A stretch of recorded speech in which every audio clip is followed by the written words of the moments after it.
Ayan po, saksihan natin after ang bagyong Ompong, signal number 4 dito sa Eastern Samar, Burungan.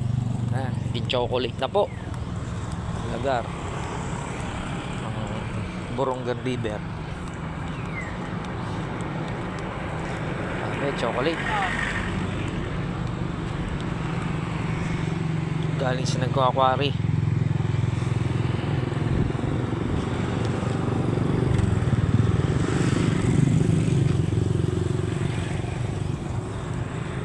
Walang tigil, ang illegal lagi. Ayan.